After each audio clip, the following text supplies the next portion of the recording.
بسم الله الرحمن الرحيم الرحمن علم القرآن خلق الإنسان علمه البيان الشمس والقمر بحسبان والنجم والشجر يسجدان والسماء رفعها ووضع الميزان ألا تطغوا في الميزان وأقيموا الوزن بالقسط ولا تخسروا الميزان والأرض وضعها للأنام فيها فاكهة والنخل ذات الأكمام.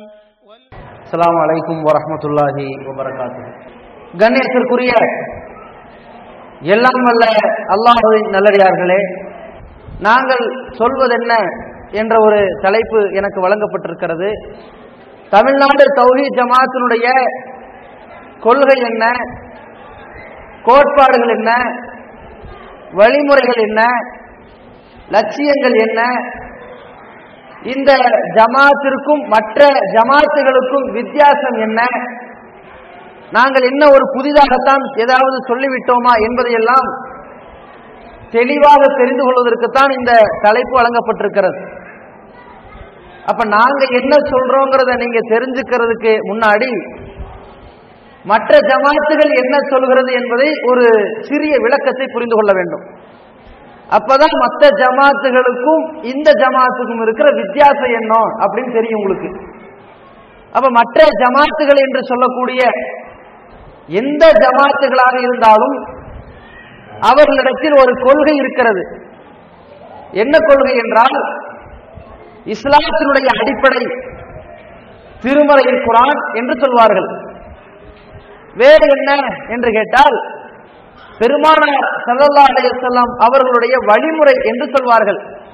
அப்புறம் என்ன என்று கேட்டால், அதோடு நிறுத்திக் கொள்ள மாட்டார்கள்.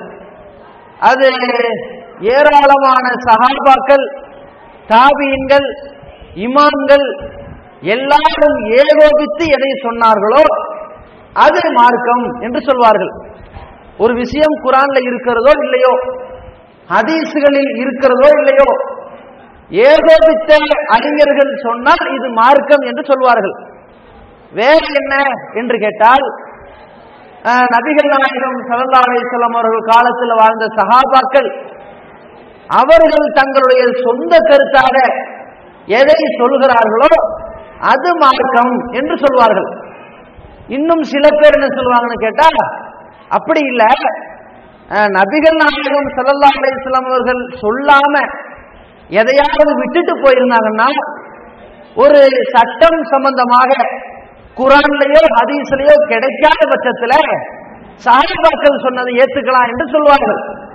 இன்னும் சில பேர் என்ன செய்வார்கள், சஹாபாக்களை ஏத்துக்கலாம், நமக்கு இந்த மார்க்கத்தை எடுத்து சொன்னவர்கள், பல கஷ்டப்பட்டவர்கள், பல தியாகங்களை புரிந்த கண்ணியமிக்க இமாம்கள் என்று சொல்லக்கூடிய, குறிப்பாக சொல்லப்படுகிற 4 இமாம்களில் ஒருவராக இமாம் ஷாஃபி ரஹ்மத்துல்லாஹி அலைஹி அவர்களையோ, இமாம் அஹ்மது பின் ஹம்பல் அவர்களையோ, அல்லது இமாம் மாலிக் அவர்களையோ, அல்லது இமாம் நோமான் என்று சொல்லக்கூடிய அபு ஹனீஃபா என்று சொல்லப்படுகிற இமாமையோ பின்பற்றலாம். அவர்கள் சொல்றது மார்க்கம் என்று சொல்வார்கள். இதுவெல்லாம் அவர்களாக சொல்லக்கூடிய கொள்கைதானே தவிர குர்ஆன் ஹதீஸோடு சேர்த்தி கொண்டு சஹாபாக்களை பின்பற்றலாம் என்று சொல்வதற்கும் சரி, குர்ஆன் ஹதீஸ்ல இல்லாத விஷயத்தில் சஹாபாக்கள் சொல்றதை ஏத்துக்கலாம் சொல்றதுலையும் சரி, இல்ல குர்ஆனையும் பின்பற்றலாம், சஹாபாக்களையும் பின்பற்றலாம், பெரிய பெரிய இமாம்கள் ஏகோபித்து சொன்ன முடிவையும் பின்பற்றலாம் என்று சொல்வதும் சரி, இல்ல 4 இமாம்கள்ல ஒருத்தர் சொன்னதை பின்பற்றணும் என்று சொல்லக்கூடிய கொள்கையும் சரி. இப்படி சொல்லப்படுகிற எந்த கொள்கையும், இப்படி சொல்லக்கூடிய எந்த ஜமாத்தும் தாங்கள் சொல்லுகிற கொள்கைக்கு எந்த ஆதாரத்தையும் குர்ஆனிலிருந்து இன்று வரைக்கும் எடுத்து வைக்கவில்லை. தாங்கள் சொல்லுகிற கொள்கைக்கு எந்த வலுவான சான்றையும் ஆதாரபூர்வமான ஹதீஸையும் இன்று வரைக்கும் எடுத்து வைக்கவில்லை. அப்ப இவர்கள் தான் மற்ற ஜமாத்துகள், சுன்னத் ஜமாத்தாக இருக்கட்டும், அஹ்லே ஹதீஸ் என்று சொல்லக்கூடியவர்களாக இருக்கட்டும், ஜமாத்தே இஸ்லாமி ஹிந்து என்று சொல்லக்கூடியவர்களாக இருக்கட்டும், உலகத்தில் இருக்கிற எந்த ஜமாத்துகளாக இருந்தாலும், அஹ்லே ஹதீஸ் என்று சொல்லக்கூடியவர்கள் கொஞ்சம் பிரிந்திருக்கிற வேறுபட்டிருக்கிற சலஃபியாக்களாக இருந்தாலும் சரி, இவர்கள் அத்தனை பேருமே குர்ஆன் ஹதீஸ் மட்டும் போதும் என்ற கொள்கையை சொல்லக்கூடிய கூட்டம் இல்லை. இவர்கள் சொல்லக்கூடியது அதோடு ஏதாவது வேண்டும் என்று சொல்கிறார்கள்.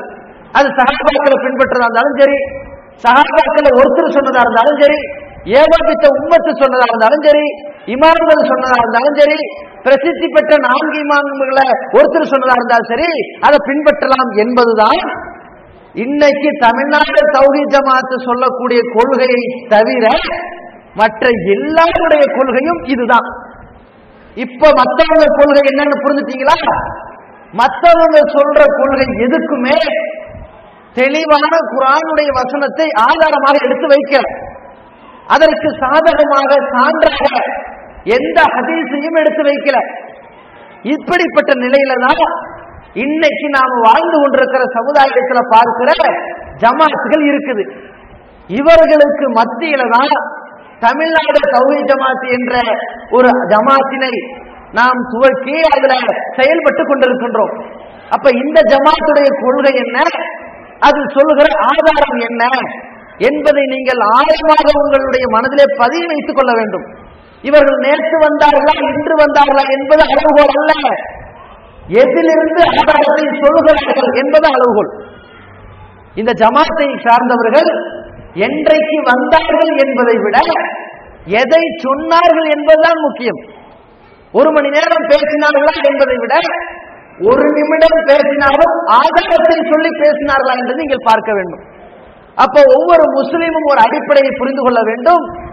ஒரு ஜமாத், இந்த ஜமாத் சரி இந்த ஜமாத் தவறு என்று நீங்கள் முடிவெடுப்பதாக இருந்தால், எந்த ஜமாத் சரி என்று நீங்கள் முடிவெடுக்கிறீர்களோ அதை நீங்கள் சிந்தித்து அந்த முடிவை எடுக்க வேண்டும். இந்த ஜமாத் சரி, ஏன் சரி? 100க்கு 90 பேர் இதுல இருக்கிறாங்க, அதனால சரின்னு சொல்லக்கூடாது. 100க்கு 90 பேர் சுன்னத் ஜமாத்தை ஆதரிக்கிறாங்க, அது சரி. 10 பேர் தௌஹீத் ஜமாத்தில் இருக்கிறாங்க, இது தப்பு. ஏன்பா தப்பு? இதுல 10 அதுல 90 சொல்லக்கூடாது. நம்பரை கணக்காட்டி நீங்க பேசக்கூடாது. அப்படி பார்த்தோம்னா ஒரு ஊர்ல 100க்கு 95 பேர் பீடி குடிக்கிறான், 5 பேர் குடிக்க வேண்டாம்னு சொல்றான். இப்ப யாரு நல்லவன் யாரு கெட்டவன்? பீடி குடிக்க வேண்டாம்னு சொன்னவன் கெட்டவனா? 5 பேர் இருக்கிறனால. பீடி குடிச்சு கொண்டிருக்கிறவன் 95 இருக்கிறனால நல்லவங்களா? இல்ல. செய்யற செயல் என்னன்னு பார்ப்பீங்க. அது மாதிரி சொல்ற கொள்கை யாரிடத்தில் ஆதாரப்பூர்வமாக இருக்கிறது, எதிலிருந்து சொல்றாங்க, எதை சான்றா காட்டுறாங்க என்று சிந்தித்து எது சரின்னு முடிவெடுங்க. ஏன்னு சொன்னா அப்படிப்பட்ட முடிவை எடுக்கிற மக்களை பார்த்துதான் அல்லாஹ் ரப்பல் ஆலமீன் சொர்க்கம் இருக்கிறது அவர்களுக்கு என்று நற்செய்தி சொல்கிறான். ஃபபஷ்ஷிர் இபாதி அல்லதீன யஸ்தமிஊனல் கௌல ஃபயத்தபிஊன அஹ்ஸனா. நபியே, என்னுடைய சில அடியார்களுக்கு நீங்கள் நற்செய்தி சொல்லுங்கள். நற்செய்தினா என்ன? சொர்க்கம் இருக்குன்னு நற்செய்தி சொல்லுங்க. யாருக்கு சொல்லணுமா? அல்லதீன யஸ்தமிஊனல் கௌல, சொல்கிற விஷயத்தை கேட்பார்கள், சொல்லப்படுகிற செய்திகளை கவனமாக ஆழ்ந்து சிந்தித்து கேட்பார்கள். ஃபயத்தபிஊன அஹ்ஸனா, அதுல ரொம்ப அழகானது ரொம்ப சரியானதைத்தான் அவர்கள் பின்பற்றுவார்கள் என்று அல்லாஹ் ரப்பல் ஆலமீன் தன்னுடைய குர்ஆன் ஷரீஃபிலே தெளிவாக சொல்கிறான். அப்ப நம்ம என்ன முடிவெடுக்கணும்? யாரு சொல்றான்னு பார்க்க வேண்டாம், எதை சொல்றாங்கன்னு பார்ப்போம். எத்தனை பேர் சொல்றாங்கன்னு பார்க்க வேண்டாம், எந்த ஆதாரத்தின் அடிப்படையில் சொல்றாங்கன்னு பார்ப்போம். இதை நீங்க அடிப்படையை வைத்துக் கொண்டால் யார் தங்களுடைய கொள்கையை பற்றி பிரச்சாரம் செய்தாலும் அவர்கள் சொல்றது சரியா தப்பான்னு நீங்க அளவோடு போட்டுடலாம். இப்ப யோசிச்சு பாருங்க, நாங்க என்ன கொள்கையை சொல்றோம்னு உங்கள்கிட்ட எடுத்து வைக்கிறோம், அதற்கு என்ன சான்றாக காட்டுறோங்கிறதையும் உங்கள்கிட்ட சொல்றோம். அதுக்கப்புறம் இது சரியா தவறாங்கிற டவுட் இருந்தா கேள்விகள் என்ன கேள்வி இருந்தாலும் கேளுங்க. நாங்க என்ன சொல்றோம் அப்படின்னு கேட்டா, குர்ஆன் என்பது இந்த உலக மக்களுக்கு நேர்வழி காட்டியாக அல்லாஹ் ரப்பல் ஆலமீனால் அருளப்பட்டது என்று சொல்கிறோம். அந்த திருமறை குர்ஆனை எடுத்து சொல்ல வந்த விளக்க வந்த பெருமானார் அவர்கள் நமக்கு தூதர் என்று சொல்கிறோம். இதோட இந்த 2 பேருடைய வழிகாட்டுதலை தவிர உலகத்துல வேறு யாருடைய வழிகாட்டுதலையும் பின்பற்றக்கூடாது என்று சொல்கிறோம். இந்த இரண்டு பேருடைய வழிகாட்டுதல் மட்டும்தான் இறைவன் புறத்திலிருந்து வந்த வழிகாட்டுதல் என்று சொல்கிறோம். சுருக்கமா உங்களுக்கு புரிகிற மாதிரி சொல்வதாக இருந்தால், இஸ்லாத்தினுடைய அடிப்படைகள் குர்ஆன், ஹதீஸ், சஹாபாக்கள், இமாம்கள் என்று 4 ஆட்களை நாங்க. குர்ஆன், ஹதீஸ், சஹாபாக்கள் என்று 3 ஆட்களை. குர்ஆன், ஹதீஸ் கூட 2 கூட ஆட்களை. தெளிவா சொல்றதா இருந்தா இறை செய்தி என்ற ஒன்றை பின்பற்றுங்கள் என்று சொல்கிறோம். இந்த மார்க்கத்தினுடைய எல்லா விஷயங்களும், சட்டதிட்டங்களும், உத்தரவுகளும், ஏவல்களும், விளக்கல்களும், எல்லா செய்திகளும் திருமறையின் குர்ஆன் என்ற வழி மூலமாக வந்தது, இறை செய்தி மூலமாகத்தான் வந்தது, பெருமானார் அவர்கள் போதனை செய்த நபி வழி மூலமாக வந்தது. ரெண்டுக்கும் மூலம் என்ன? வஹி, இறைவனுடைய செய்தி. அப்போ அல்லாஹ் ரப்பல் ஆலமீன் திருமறை குர்ஆன்ல 114 அத்தியாயத்திலையும் சொன்னது வஹி, இறை செய்தி. அல்லாஹ்வுடைய தூதர் அவர்கள் 23 ஆண்டு காலம் என்ன சொன்னார்களோ, எதை செய்தார்களோ, எப்படி அங்கீகரித்தார்களோ அது இறை செய்தி. இந்த 2 பேரும் சொன்ன அந்த ஒரு இறை செய்தியை பின்பற்றுங்கள் என்றுதான் நாங்கள் சொல்கிறோம். இது சும்மா தான் சொல்லிட்டு போகல, ஆதாரத்தோடு தான் சொல்கிறோம். என்ன ஆதாரம்? அல்லாஹ் ரப்பல் ஆலமீன் இந்த உலகத்துல நம்ம எல்லாம் படைக்கிறதுக்கு முன்னாடி, நம்ம இன்னைக்கு வாழ்ற கோடான கோடி மக்கள் சில ஆண்டுகளுக்கு முன்னாடி லட்சக்கணக்கில் இருந்திருப்போம், சில ஆண்டுகளுக்கு முன்னாடி ஒரு ஆயிரக்கணக்கில் இருந்திருப்போம், இன்னும் பல ஆண்டுகளுக்கு முன்னாடி ஒரு 100 கணக்கில் இருந்திருப்போம், இன்னும் பல ஆண்டுகளுக்கு முன்னாடி பாத்தீங்கன்னா ஒரு 100 பேர் இருந்திருப்பாங்க, அதுக்கு முன்னாடி 50, அப்புறம் அதுக்கு முன்னாடி 10, அதுக்கு முன்னாடி ஒரு 2 பேர் இருந்தாங்கல்ல, ஆதம் ஹவ்வா என்ற அந்த ஜோடியை அல்லாஹ் ரப்பல் ஆலமீன் உலகத்திற்கு அனுப்பும் போது ஒன்றை சொன்னான். அதை சூரத்துல் ஆராஃப் என்ற 7வது அத்தியாயத்தில் அல்லாஹ் மிக தெளிவாக சொல்கிறான். இஹ்பிது மின்ஹா ஜமீஅன், ஆதம் ஹவ்வாவை பார்த்து சொல்கிறான், நீங்க உடனே இறங்கி இடத்தை காலி பண்ணுங்க, இங்கிருந்து நீங்கள் இறங்கி விடுங்கள். அல்லாஹ் ஆதமையும் ஹவ்வாவையும் ஜன்னத்துல வச்சிருந்தான், பூமிக்கு இறக்கி விடுறான். இறக்கி விடும்போது சொல்றான், என்னிடம் இருந்து உங்களுக்கு ஒரு நேர்வழி வந்தால், யார் என்னுடைய நேர்வழியை பின்பற்றுகிறாரோ ஃபலா கௌஃபுன் அலைஹிம் வலா ஹும் யஹ்சனூன், அவருக்கு எந்த பயமும் கிடையாது, எந்த கவலையும் கிடையாது என்று சொல்கிறான். அப்ப அல்லாஹ் என்ன சொல்றான்? ஆதம் அலைஹிஸ்ஸலாம் அவர்கள் அனுப்பும் போதும் கூட நீங்களா வாழுங்க, நீங்களா நல்லதை செய்யுங்க, நான் உங்களுக்கு சொர்க்கத்தை கொடுக்கிறேன்னு சொல்லல, நீங்க போங்க, என்னிடம் இருந்துதான் நேர்வழி என்ற ஒன்று வரும், என்னுடைய நேர்வழியை நீங்க பின்பற்றினாதான் உங்களுக்கு பயமோ கவலையோ கிடையாது, ஏன் நேர்வழியை பின்பற்றுங்கன்னு சொல்றான். அப்ப உலகத்திற்கே அல்லாஹ் சொன்னது என்ன? நேர்வழி என்பது நாம உருவாக்க முடியாது, பெரிய இமாம்களால் உருவாக்கி தர முடியாது, பெரிய அறிஞர்களால் தயார் செய்து தர முடியாது, அது இறைவன் புறத்திலிருந்து வர வேண்டும் என்பதை அல்லாஹ் சொல்கிறான். அப்புறம் என்ன சொல்றான்? இந்த நேர்வழி என்று சொல்லப்படுகிற ஒவ்வொரு இறை கட்டளையும் அல்லாஹ் ரப்பல் ஆலமீன் சொல்லக்கூடியது ஏன்ட்ட இருந்துதான் வரும், வேற யாரிலிருந்து வராது, அதை பின்பற்றுங்கன்னு சொல்லிட்டான். ஆதம் அலைஹிஸ்ஸலாம் அவர்களுக்கு அல்லாஹ் எதை சொன்னானோ அதைத்தான் முகமது நபி ஸல்லல்லாஹு அலைஹி வஸல்லம் அவர்களுக்கும் சொன்னான்.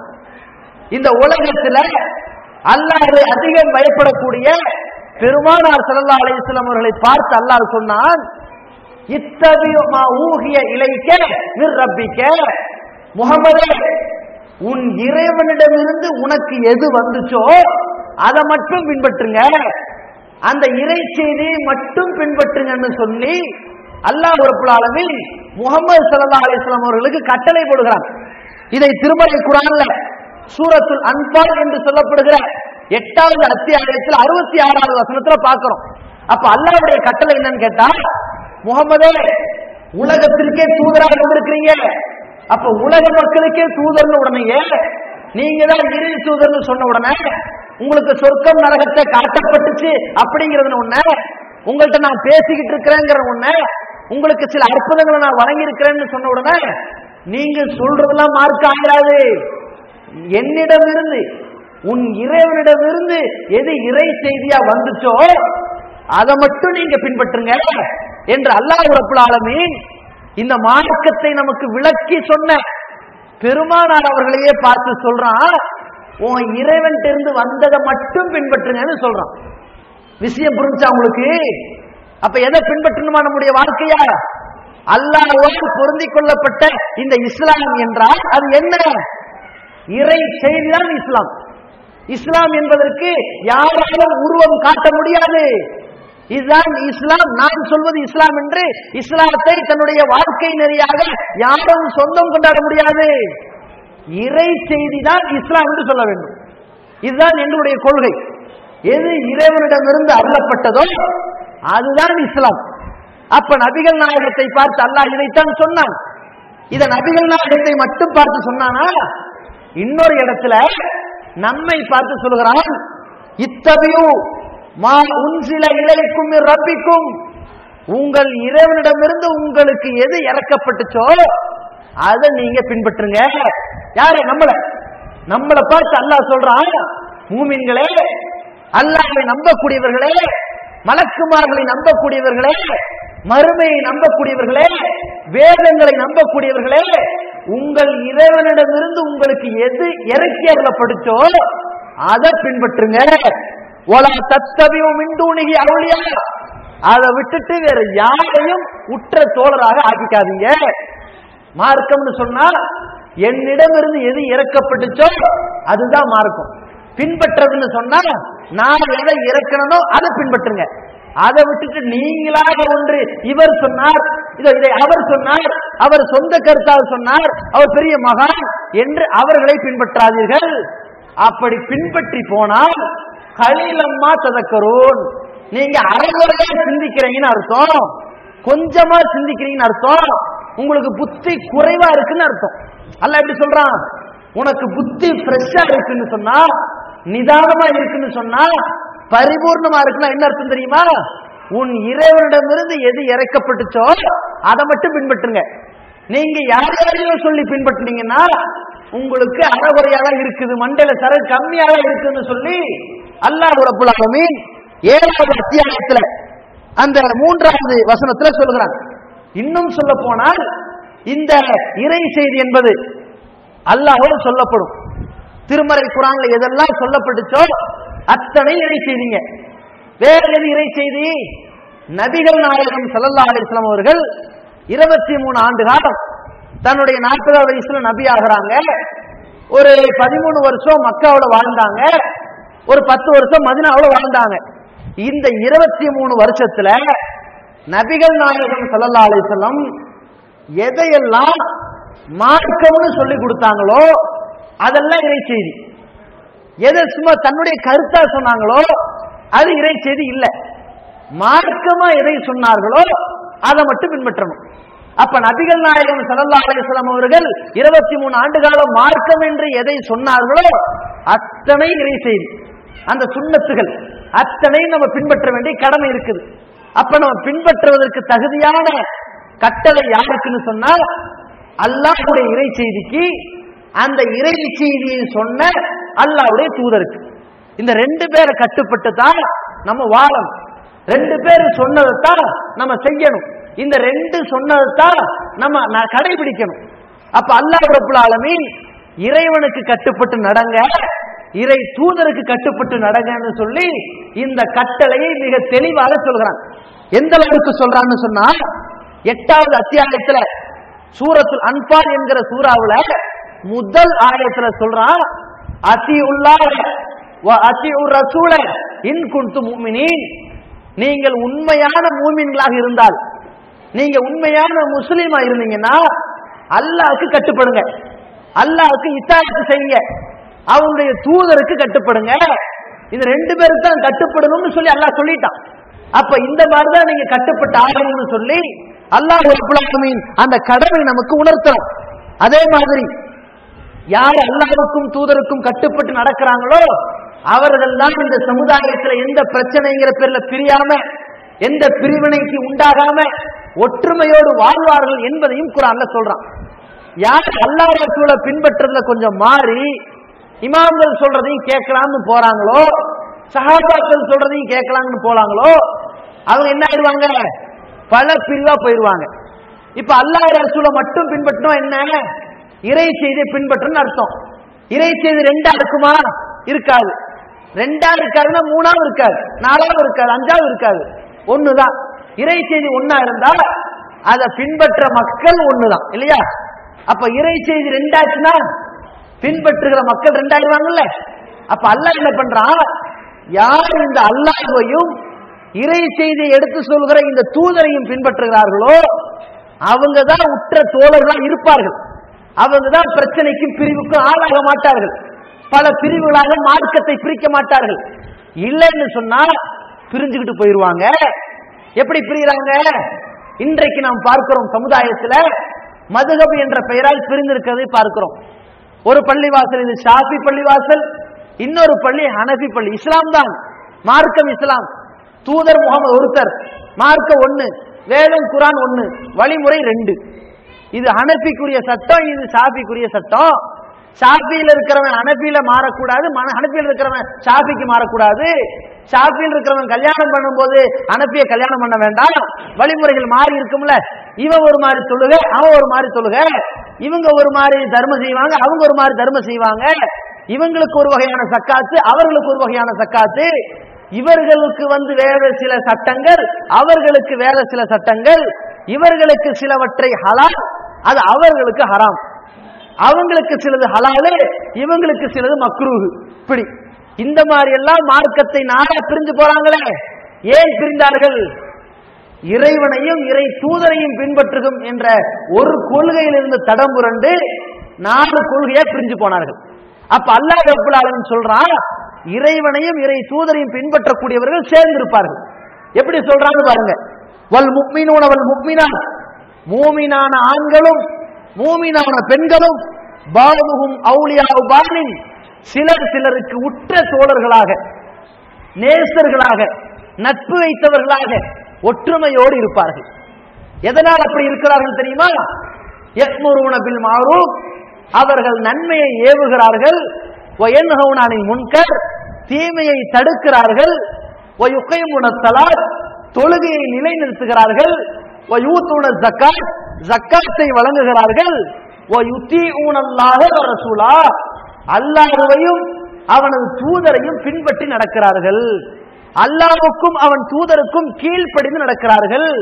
அப்படி நடக்கக்கூடியவர்கள் ஒன்றுக்கொன்று ஒற்றுமையோடு இருக்கிறார்கள்.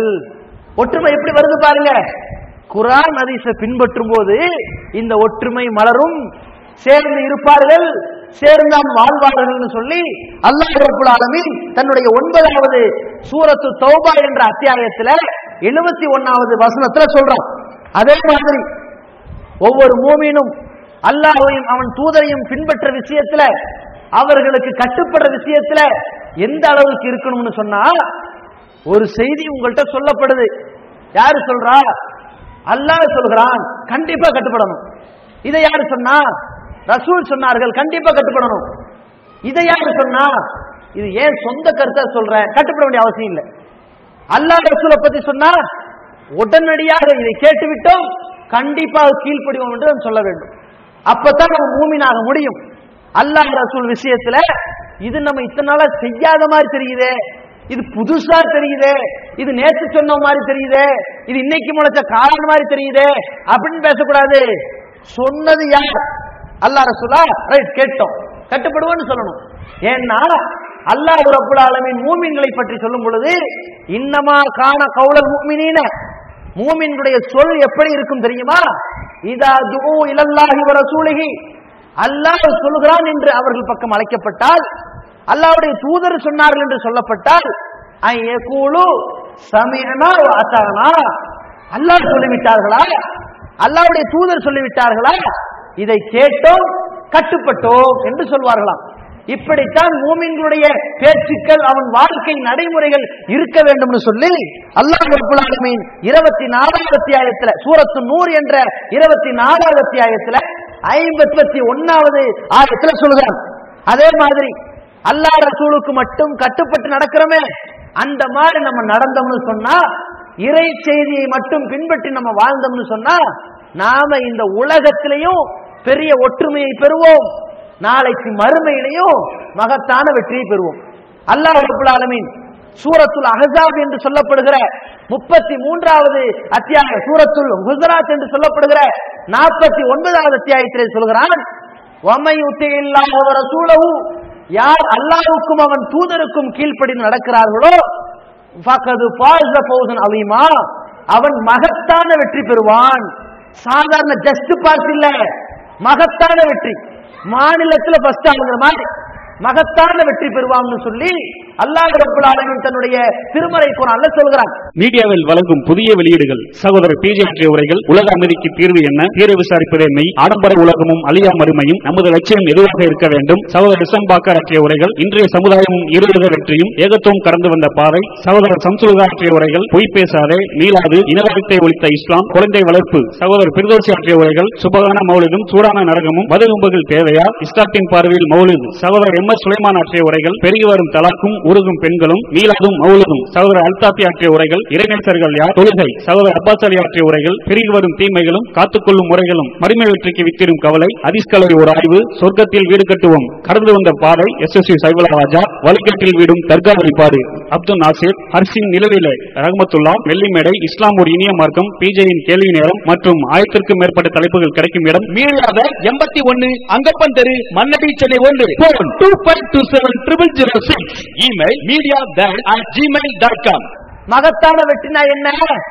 இன்னொரு இடத்துல சொல்கிறான், வமையுத்தில்லாஹ வ ரசூல, யார் அல்லாஹ்வுக்கும் அவன் தூதருக்கும் கீழ்ப்படிந்து நடந்தானோ, ஃபஉலாயிக மஅல்லதீன அன்அமல்லாஹு அலைஹிம் மினன் நபியீன வஸ்ஸித்தீகீன வஷ்ஷுஹதா வஸ்ஸாலிஹீன், இவர்கள் மறுமையில சொர்க்கத்துல எங்க இருப்பாங்க தெரியுமா? நபிமார்களோடு இருப்பார்கள். எந்த நபிக்கு கீழ்ப்படிந்து வாழ்ந்தார்களோ அந்த நபியோடு இருப்பார்கள். இந்த மார்க்கத்தை உண்மைப்படுத்தி பேசினார்களே அந்த உண்மையாளர்களோடு, உத்தமர்களோடு இருப்பார்கள். இந்த மார்க்கத்திற்காக ரத்தம் சிந்தினார்களே அந்த உயிர் தியாகிகளோடு இருப்பார்கள். இந்த மார்க்கத்தின் அடிப்படையில் நடந்தார்களே அந்த நல்ல அடியார்களோடு இருப்பார்கள். சொர்க்கத்துல நம்ம தனியா இருக்க மாட்டோமா? யார் கூட இருக்க போறோம்? நபிமார்கள், உயிர் தியாகிகள், உத்தமர்கள், உண்மையாளர்கள், நல்ல அடியார்களோடு இருக்க போகிறோமா? இப்படிப்பட்ட மகத்தான வெற்றியை அல்லாஹ்வுக்கும் அவன் தூதருக்கும் கீழ்ப்படிந்து நடப்பவர்களுக்கு அல்லாஹ் தருவதாக வாக்குறுதி தருகிறான். அந்த இறைவசனத்தை அல்லாஹ் ரப்பல் ஆலமீன் 4வது அத்தியாயத்துல 64வது வசனத்துல சொல்கிறான். இந்த காரணத்தினாலதாங்க ஒரு மூமினா இருந்தா அவன் குர்ஆன் ஹதீஸை பின்பற்றணும்ங்கிற காரணத்தினாலதான், ஒரு மூமினுடைய வார்த்தை அல்லாஹ் ரசூலுக்கு கட்டுப்படணும் என்ற காரணத்தினால்தான், அல்லாஹ் ரசூலுக்கு கட்டுப்பட்டு நடந்தால் அவன் மறுமையில் நபிமார்களோடு இருக்கிற நற்பாக்கியம் பெறுவானே என்ற ஒரே காரணத்தினால்தான் எங்களுடைய ஜமாத் என்று நாங்கள் தமிழ்நாடு தௌஹீத் ஜமாத்தை சொல்கிறோமே. இந்த ஜமாத் இந்த உலகத்திற்கு சொல்லக்கூடிய கொள்கை, அல்லாஹ்வுக்கு கட்டுப்பட்டு நடங்க, அல்லாஹ்வுடைய தூதருக்கு கட்டுப்பட்டு நடங்க, அல்லாஹ் இறை செய்தியாக சொன்ன குர்ஆனை பின்பற்றுங்க, அல்லாஹ்வுடைய தூதர் அவர்கள் இறை செய்தியாக எடுத்து சொன்ன அந்த நபி மொழிகளை பின்பற்றுங்க. இதை தவிர வேற எதையும் செஞ்சிடாதீங்கன்னு சொல்றோம். ஏன் செஞ்சோம்னா வழிகிட்டு போயிடுவோம்னு சொல்றோம். இதையும் கூட எப்படி குர்ஆன் ஹதீஸை பின்பற்றுறதுக்கு இவ்வளவு ஆதாரங்கள் நம்ம சொன்னோமோ, அதே மாதிரி குர்ஆன் ஹதீஸ் அடிப்படையில் நடந்தால் அவன் மறுமையில் மகத்தான வெற்றி பெறுவான் என்பதற்கு சில வசனங்களை சொன்னோமோ, அதே மாதிரி குர்ஆன் ஹதீஸிற்கு மாற்றமா போனோம்னு வைங்க, குர்ஆன் ஹதீஸோட சேர்த்துக்கிட்டு வேற ஒண்ணை இணைச்சுக்கிட்டோம்னு வைங்க, வழிகட்டு நாசமா போயிருவோம். அதையும் அல்லாஹ் ரப்பல் ஆலமீன் குர்ஆன்ல சொல்கிறான். என்ன சொல்கிறான்? மா கான லில் முஃமினின் வலா முஃமினத்தின் இதா கதல்லாஹு வ ரசூலுஹு அம்ரன் ஐ யகூன லஹுல் ஹீரத்து மின் அம்ரிஹி. மூமினான ஆணாக இருந்தாலும் சரி, மூமினான பெண்ணாக இருந்தாலும் சரி, அல்லாஹ்வும் அவன் தூதரும் இதுதான் சட்டம் என்று ஒன்றை வகுத்து கொடுத்து விட்டால், இதுதான் மார்க்கம் என்று ஒன்றை வழிகாட்டி விட்டால், இது இப்படி இருக்கலாமே அல்லது இப்படி இருக்கலாமே இதற்கு இப்படி மாற்றம் செய்யலாமே, இதை சேர்த்து விடலாமே அல்லது இதை கழித்து விடலாமே, ஒன்றை கூட்டினால் என்ன ஒன்றை குறைத்தால் என்ன என்ற கருத்து சொல்வதற்கு எந்த மூமினான ஆணுக்கும் பெண்ணுக்கும் ஒரு அதிகாரம் கிடையாது. யார் அல்லாஹ்வுக்கும் அவன் தூதருக்கும் மாறு செய்து நடக்கிறார்களோ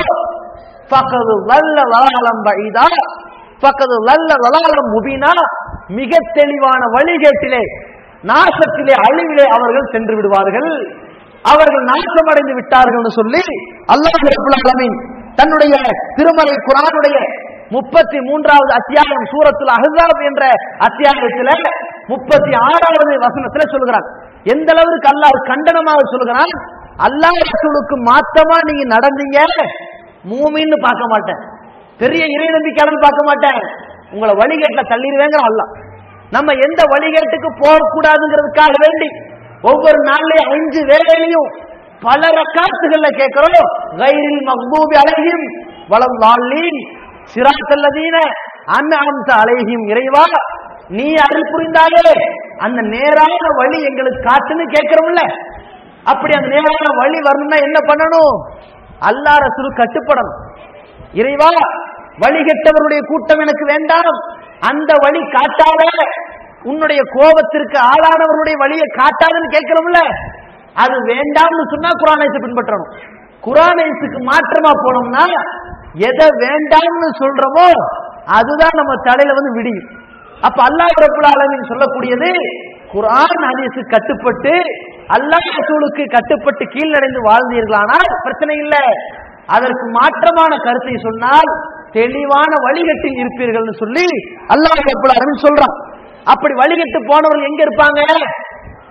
மறுமையில சொர்க்கத்தில் இருப்பாங்க, சொர்க்கத்தில் இருக்க மாட்டாங்க. அந்த வழிகட்டு போனவர்கள் நரகத்தினுடைய படுபயங்கரமான பாதாளத்தை விழுந்து கிடப்பார்கள். அல்லாஹ் ரப்பல் ஆலமீன் அதையும் இந்த திருக்குர்ஆன்ல மிக தெளிவாக சொல்கிறான்.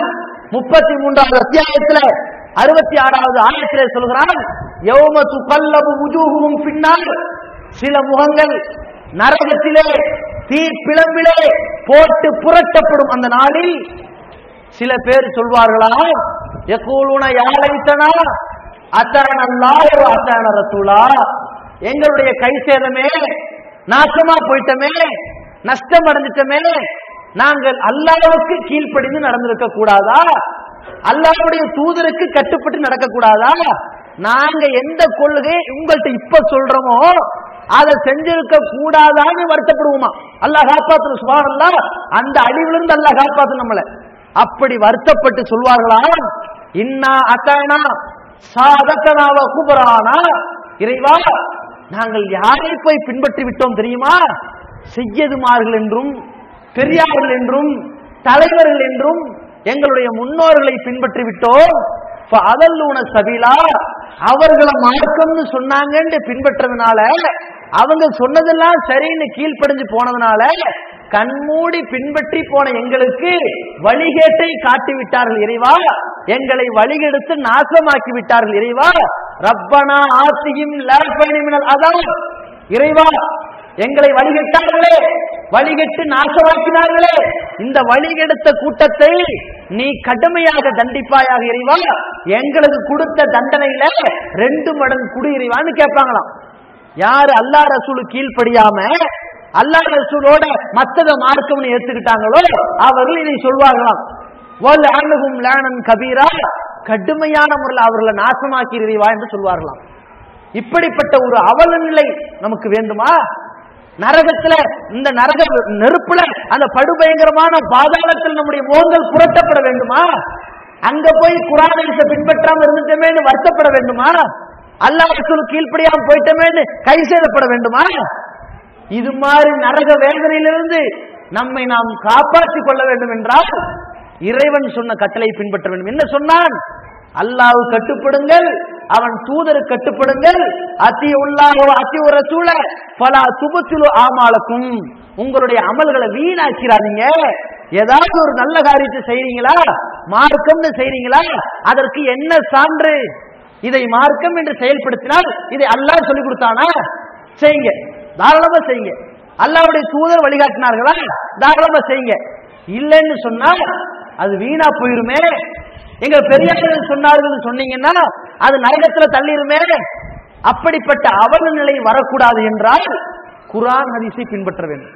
இதைத்தான் கடந்த 20 ஆண்டுகளுக்கு மேலாக தமிழகத்திலே இந்த பிரச்சாரத்தை நாம் எடுத்து சொல்கிறோம். இந்த வசனங்களினுடைய ஆதாரத்தின் அடிப்படையில் தான் சொல்கிறோம். குர்ஆன் ஹதீஸை மட்டுமே பின்பற்ற வேண்டும். மார்க்கம் என்பது இந்த இரண்டுக்குள்ளதான். இந்த இரண்டும் கூட ஒண்ணுதான். என்ன? இறை செய்தி. இந்த இறைவன் சொன்ன இறை செய்தி, இந்த இறை செய்தி எடுத்து சொன்ன இறை தூதரின் வழிமுறை. இந்த ஒன்றை பின்பற்றுங்க, இந்த வழியை பின்பற்றுங்க. இதுதான் வாழ்க்கைக்கு தெளிவான வழி என்று சொல்கிறோம். இதுதான் நரகத்திலிருந்து நம்மை காக்கக்கூடிய கேடயம் என்று சொல்கிறோம். இதுதான் நம்மை சொர்க்கத்திலே நுழைவிக்கக்கூடிய சான்று என்று சொல்கிறோம். இதைத்தான் நாங்கள் இந்த சமுதாயத்திற்கு சொல்லிக் கொண்டிருக்கிறோம்.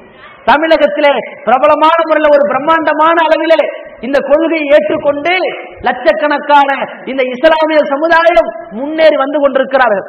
அப்படிப்பட்ட நேரத்தில் தமிழகத்திற்கு அண்டை மாநிலமாக இருக்கிற இந்த கர்நாடகாவிலே இந்த சிமோகா மாவட்டத்திலே பார்க்கும் பொழுது எந்த தமிழகத்திலிருந்து ராமநாதபுரம் மாவட்டம் பெர்னாலி என்ற ஒரு பகுதியிலிருந்து இடம்பெயர்ந்து இந்த பிழைப்புக்காக வந்த ஒரு சாராட்டு உழவு இருக்கிறீர்கள்.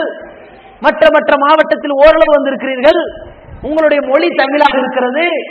ஆனால் இந்த தமிழகத்திலே சொல்லப்பட்டிருக்கிற தௌஹீது சிந்தனை கொஞ்சம் கூட இந்த பக்கம் வரவில்லை. அப்ப நாங்கள் இந்த கொள்கை எதற்கு சொல்கிறோம்? காசுக்காகவா? பேருக்கும் புகழுக்காகவா? எதற்காக இந்த கொள்கை உங்களிடத்தில் சொல்கிறோம்? பெருநாளிக்காரங்க நிறைய பேர் இருக்கிறாங்க. சொல்லி ஒரு அளவுக்கு பெரிய அளவுல காசு சம்பாரிச்சு போயிடலாம், அதுக்கு வந்தோமா? ஒரு 10 பள்ளிவாசலுக்கு துட்டு நல்லா கிடைக்கும், இதுக்கு வந்தோமா? எதுக்கு வந்தோம்? அல்லாஹ்வுடைய மார்க்கத்தை உண்மையான வழியில பின்பற்றணும் என்பதற்காக சொல்ல வந்திருக்கோம். அப்ப நாங்க சொல்ற கொள்கை என்பது மற்ற ஜமாத்துகள் சொன்ன எந்த கொள்கைக்கும் ஒரு சான்றையும் இன்றைக்கும் காட்டவில்லை அவர்கள். நாங்கள் சொல்ற கொள்கை குர்ஆன் ஹதீஸுக்கு கீழ்ப்படிந்து நடங்க என்று சொல்கிறோம். அல்லாஹ் ரசூலுக்கு கட்டுப்பட்டு நடங்க என்று சொல்கிறோம். இதுதான் நாங்கள் சொல்கிற கொள்கை. இதற்கு இவ்வளவு சான்றுகளை காட்டிவிட்டோம். இன்னும் சொல்ல போனால் பெருமானார் ஸல்லல்லாஹு அலைஹி வஸல்லம் அவர்கள் இந்த சமுதாயத்திற்கு ஒரு எச்சரிக்கையாக சொன்னார்கள். தரத்து ஃபீக்கும் அம்ரைன், மக்களே உங்களிடத்தில் நான் இரண்டை விட்டு செல்கிறேன். லன் தலில்லு மா தமஸ்ஸத்தும் பிஹிமா, அந்த இரண்டை நீங்கள் பற்றி பிடிக்கும் காலமெல்லாம் ஒருபோது வழி தவற மாட்டீர்கள். அந்த ரெண்ட பற்றி பிடிச்சு வாருங்க என்று சொன்னார்கள். எது? ஒன்னு கிதாப் அல்லாஹ், அல்லாஹ்வுடைய வேதம், வசுன்னத்து என்னுடைய வழிமுறை. இந்த ரெண்டை நீங்க பின்பற்றும் காலமெல்லாம் ஒருபோதும் வழி தவற மாட்டீர்கள் சொன்னார்கள். அந்த ரெண்டை மட்டும் பின்பற்றுங்கன்னு சொல்லி இந்த ஜமாத் உங்களிடத்துல சொல்கிறது. வேறு என்ன இந்த ஜமாத்துடைய நோக்கம்னு சொன்னா, குர்ஆன் ஹதீஸ் அடிப்படையில் இந்த மக்கள் ஒன்றிணைய வேண்டும். தங்களுடைய வழிமுறைகளாக அல்லாஹ் சொன்னதை தன்னுடைய மார்க்க வழிமுறையாக எடுத்து செய்ய வேண்டும். அல்லாஹ்வுடைய தூதர் சொன்ன போதனைகளை ஏற்று நடக்க வேண்டும். அப்புறம் என்ன? நாம எந்த மார்க்கத்தை ஏத்துக்கிட்டோமோ, நாம இன்னைக்கு அல்லாஹ்வுடைய கிருபையினால, அல்லாஹ்வுடைய ரஹமத்தினால, அல்லாஹ்வுடைய கருணையினால, அல்லாஹ்வுடைய நாட்டத்தினால நமக்கு அல்லாஹ் முஸ்லிம்ங்கிற ஒரு நேர்வழியை கொடுத்திருக்கிறான் இல்லையா? இது நம்ம யாருக்காவது கொடுத்தானா? யாருக்கோ கிடைக்காத நேர்வழிங்க இது. யாருக்கு கிடைக்கல? நபிகள் நாயகம் ஸல்லல்லாஹு அலைஹி வஸல்லம் அவர்கள் 23 ஆண்டு காலம் தூதராக பணியாற்றினாலும் கூட அவருடைய சொந்தக்காரர்கள், குறிப்பாக அவர் பெற்றெடுத்த தாய்க்கு இந்த நேர்வழி இல்லையே, அவருடைய தகப்பனுக்கு இந்த நேர்வழி கிடைக்கலையே, அவருடைய சிறிய தகப்பனார் அபூ தாலிபுக்கும் கூட கிடைக்கவில்லை. அல்லாஹ்வுடைய தூதருக்கு எல்லா வகையிலும் உதவி புரிந்தார், அந்த நேர்வழி கிடைக்கவில்லை. யாருக்கு இன்னும் கிடைக்கல பாருங்க. மூசா அலைஹிஸ்ஸலாம் அவர்கள் பிரச்சாரம் செய்கிறார்கள், அந்த ஃபிரௌனுடைய மனைவிக்கு நேர்வழி கிடைக்கிறது. நூஹ் அலைஹிஸ்ஸலாம் அவர்கள் பிரச்சாரம் செஞ்சாங்க, 100 ஆண்டுகள், பல 100 ஆண்டுகள் அவர்கள் மனைவிக்கு நேர்வழி கிடைக்கல, அவங்க பிள்ளைங்களுக்கு நேர்வழி கிடைக்கல. ஆனா அல்லாஹ் ரப்பல் ஆலமீன் யார் யாருக்கோ கிடைக்காத நேர்வழியை நமக்கு கிடைக்கிற மாதிரி ஆக்கி இருக்கிறான்ல. அப்ப நாம பெற்றெடுத்திருக்கிற இந்த இஸ்லாத்தை நாமெல்லாம் ஒரு காலத்துல நம்முடைய முன்னோர்கள், நம்முடைய பெற்றோர்கள், நம்முடைய தாத்தாமார்கள் ஒரு காலத்துல இஸ்லாத்துக்கு வந்த பிறகுதானே முஸ்லிமானாங்க. அதனால தானே நாம் இன்னைக்கு முஸ்லிமா இருக்கிறோம். இல்லாட்டி அவர்களும் ஒரு செட்டியாராவோ, நாடாராவோ, கவுண்டராவோ, ஒரு முதலியாராவோ, ஒரு நாய்க்கராவோ, அல்லது அவர் வேறு ஒரு மதத்தை சார்ந்து கிறிஸ்துவத்தை சார்ந்தவராக இருந்திருப்பாரா இல்லையா? அப்ப அவருக்கு எப்படி இஸ்லாம் கிடைத்தது? இஸ்லாத்தை சொன்னவர்கள் சில பேர் இருந்தார்கள், அதன் வழியில் நடந்தவர்கள் சில பேர் இருந்தார்கள். அதனால இஸ்லாம் அவர்களுக்கு போச்சு. அல்லாஹ்வுடைய கிருபையினால் நம்ம எல்லாம் தப்பிச்சு நரகத்திலிருந்து பாதுகாவல் பெறக்கூடிய முஸ்லீமா ஆயிட்டோமா இல்லையா?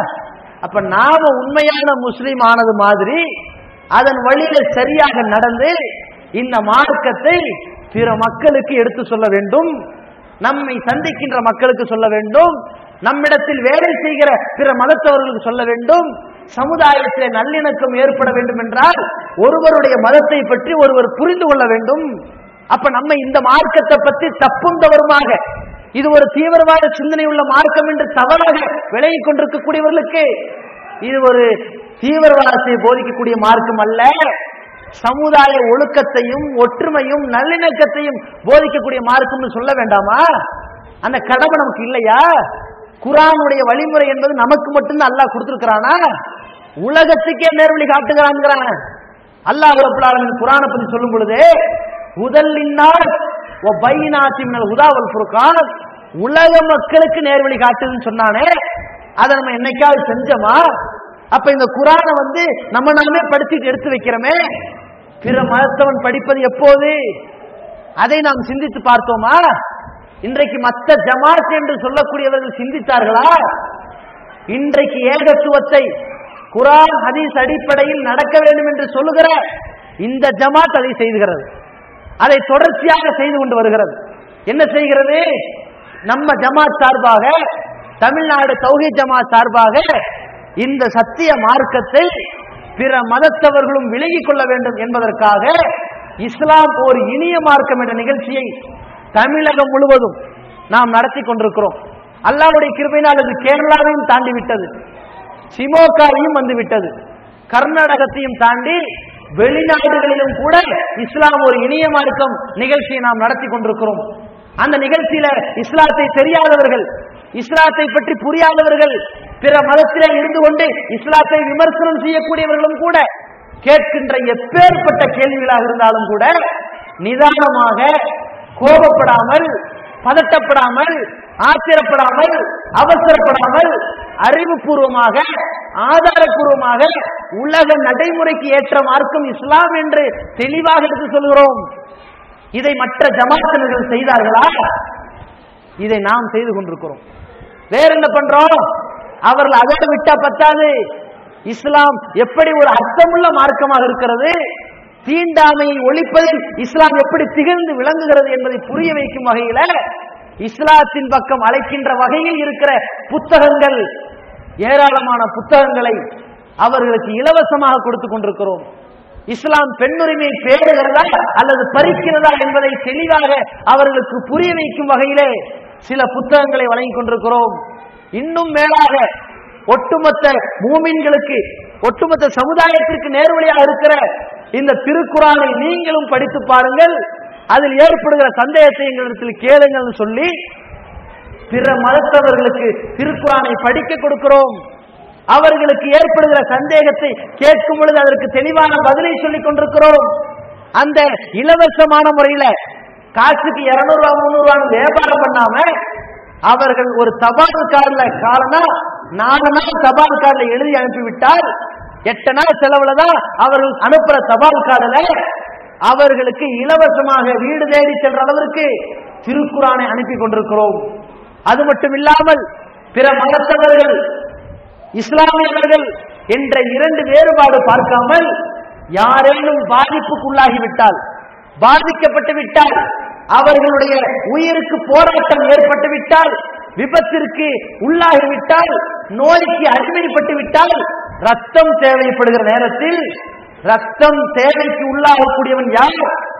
முஸ்லிமா என்று பார்க்கிறது இல்ல, இந்துவா என்று பார்க்கிறது இல்ல, எந்த மதம் என்று பார்க்காமல், எந்த ஜாதி என்று பார்க்காமல் அவனுக்கு இப்பொழுது தேவை A1 பாசிட்டிவ், இப்பொழுது தேவை B1 பாசிட்டிவ், இப்பொழுது தேவை O பாசிட்டிவ்னு சொல்லி அவனுக்கு தேவையான ரத்தத்தை நாம் கொடுத்து கொண்டிருக்கிறோம், ரத்த தானம் செய்து கொண்டிருக்கிறோம். இதையும் கூட நாங்கள் சொந்தமா செஞ்சுட்டு போகல, அல்லாஹ் ரப்பல் ஆலமீன் குர்ஆன்ல சொல்றான், அதனால செய்யறோம். அல்லாஹ் என்ன சொல்றான்? மன் அஹிய நஃப்ஸ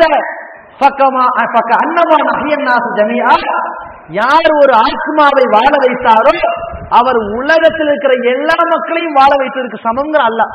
எப்படி மாற்றம் சொல்லுது? இந்த போதனைய நாம இன்னைக்கு இந்த ஜமாத்து மூலமா சொல்லணும். இதற்கு முன்னாடி இருந்தார்களே, இந்த ஜமாத்தை எதிர்த்து கொண்டு சில பேர் இருக்கிறார்களே, அவர்கள் இதை சொன்னார்களா? சொல்லல. அவர்களை நடைமுறைப்படுத்தினார்களா? இல்லையே. நாம் இதை நடைமுறைப்படுத்துகிறோம். விளைவு என்ன தெரியுமா?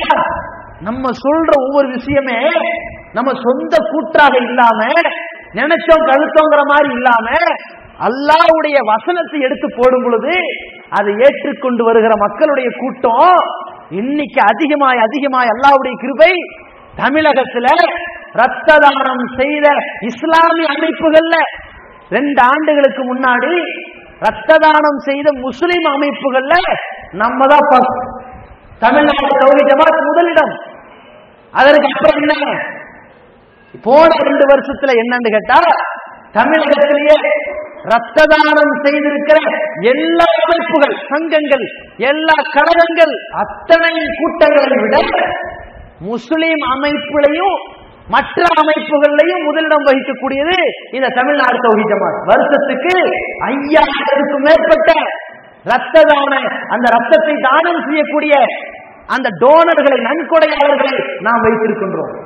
அல்லாஹ்வுடைய கிருபை, இந்த முன்னேற்றம் தமிழகத்தில் பெரிய மாற்றத்தை ஏற்படுத்தியிருக்கிறது. எப்படிப்பட்ட மாற்றம்? எந்த RSS என்ற கூட்டம் நமக்கு எதிராக களமிறங்க திட்டமிடுதோ அதிலிருந்து ஒருவர் வந்து ரத்தம் தேவைப்படுகிற கஷ்டத்தில் தள்ளப்படுகிறார். அல்லாஹ் நம்ம ஜமாத்தை உணர்த்தலாம் பாருங்க. ரத்தத்துக்கு பாதிக்கப்படும் பொழுது அங்க இங்கு தேடி பார்க்கிறார். மெட்ராஸ்ல ரத்தம் கிடைக்கல, கடைசியா தௌஹீத் ஜமாத்துக்கு வராரு. ஓடி போய் ரத்தத்தை கொடுத்துட்டு வந்தாச்சு. ரத்தம் கொடுத்துட்டு வந்த உடனே அவர் தௌஹீத் ஜமாத்திற்கு வந்து அலுவலகத்தில் நுழைந்து தௌஹீத் ஜமாத்துடைய நிர்வாகிகளை சந்தித்து, முஸ்லிம்கள்னா நான் எப்படியோ நினைச்சிட்டேன், முஸ்லிம்கள்னா உண்மையிலேயே இப்படி ஒரு மனிதநேயம் உள்ளவங்கன்னு இப்பதாங்க எனக்கு தெரியுதுன்னு சொல்லிட்டு போனாரு. இந்த மாற்றம் ஏற்பட்டது எதனால்? இந்த ஜமாத் குர்ஆனின் அடிப்படையில் சத்தியத்தை எடுத்து சொல்வதால் இப்படிப்பட்ட மாற்றம் வந்தது.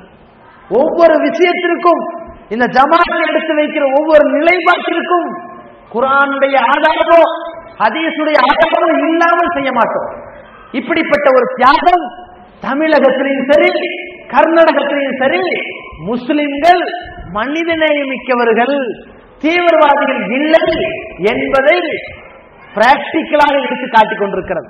அதே மாதிரி இந்த ஜமாத் முஸ்லிம்களுக்கு எப்படி எல்லாம் பணி செய்கிறது என்று யோசிங்கள். நபிகள் நாயகம் ஸல்லல்லாஹு அலைஹி வஸல்லம் அவர்கள் ஒவ்வொரு ரமலானுடைய நேரத்தில், ஒவ்வொரு ஹஜ் பெருநாளுடைய நேரத்தில் 2 முக்கியமான தர்மங்களை சொல்லிக் கொடுத்தாங்க இல்லையா? ரமலானுடைய நேரத்தில் என்ன சொல்லிக் கொடுத்தாங்க? ரமலானுடைய நேரத்தில் நபிகள் நாயகம் ஸல்லல்லாஹு அலைஹி வஸல்லம் அவர்கள் சொல்லிக் கொடுத்தது ஃபித்ராவுடைய விநியோகம் தான். ஏழை எளிய மக்கள் பெருநாள் அன்றைக்கு பசியோடு பட்டினியோடு வாழக்கூடாது என்பதற்காக ஃபித்ரா விநியோகம் செய்ய வேண்டும் என்று சொன்னார்களே, அந்த ஃபித்ரா விநியோகத்தை பணக்காரர்கள், வசதி படைத்தவர்கள், ஓரளவு அன்றைக்கு திருப்தியாக இருக்கக்கூடியவர்கள்ட்ட எல்லாம் அவர்கள்ட்ட கணக்கு போட்டு ஒவ்வொரு நபருக்கும் இந்த தொகை என்று காசை வசூல் பண்ணி ஒன்று சேர்த்து அதை ஏழை எளிய மக்களுக்கு கொடுத்தோம். ஏழை எளிய மக்களுக்கு கொடுக்கிறோம். அல்லாஹ்வுடைய கிருபையினால் தமிழகத்தில் மட்டும் பல கோடிக்கணக்கில் ஒவ்வொரு மாவட்டத்திலையும் ஒவ்வொரு கிளைகளிலும் ஃபித்ரா விநியோகம் செய்யக்கூடிய ஜமாத் தமிழ்நாடு தௌஹீத் ஜமாத் மட்டும்தான். ஏன் ஆதாரம் இல்லாமல செய்யறோம்? அவங்க கொடுத்துக்குங்க அப்படின்னு சொல்றோம் இல்லையே. பெருமானார் ஸல்லல்லாஹு அலைஹி வஸல்லம் அவர்கள் எப்படி ஸகாத்துல் ஃபித்ர் என்று இதற்கு பெயர் வைத்து இந்த ஃபித்ர் பெருநாளுடைய தர்மத்திற்கு என்று அபூ ஹுரைரா ரலியல்லாஹு அவர்களை ஒரு பொறுப்பாளியாக ஆக்கி அந்த பெருநாளுடைய தர்மமாக எல்லாத்தையும் வசூல் பண்ணி அந்த பேரிச்சம்பளத்தையும் கோதுமையும் கொடுத்தார்களோ, அன்றைய உணவுக்கு தகுந்து அதை கொடுத்தாங்க. இன்றைய உணவுக்கு தகுந்து நம்ம என்ன கொடுக்கிறோம்? மற்ற ஜமாத்துகள் ஃபித்ரா என்ற பெயரில் ஒரே ஏழையை சந்திச்சு காசு கொடுத்து வந்துருவாங்க. இன்னொருத்தர் அங்கேயே போவாரு, காசு கொடுத்து வந்துருவாரு.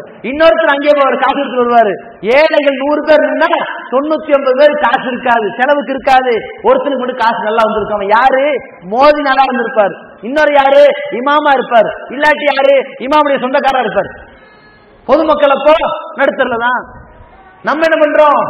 ஒவ்வொரு கிளை வாரியாக பிரித்து ஏழை எளிய மக்களுடைய பட்டியலை எடுத்து அவர்களை நேரில் சந்தித்து, உனக்கு பெருநாளுக்கு என்ன தேவை? அரிசியா? இந்த அரிசி கொஞ்சம். பருப்பா? இந்த பருப்பு வகைகள். இறைச்சியா? இந்த இறைச்சி வாங்குற காசு. மற்ற மளிகை சாமான்களா?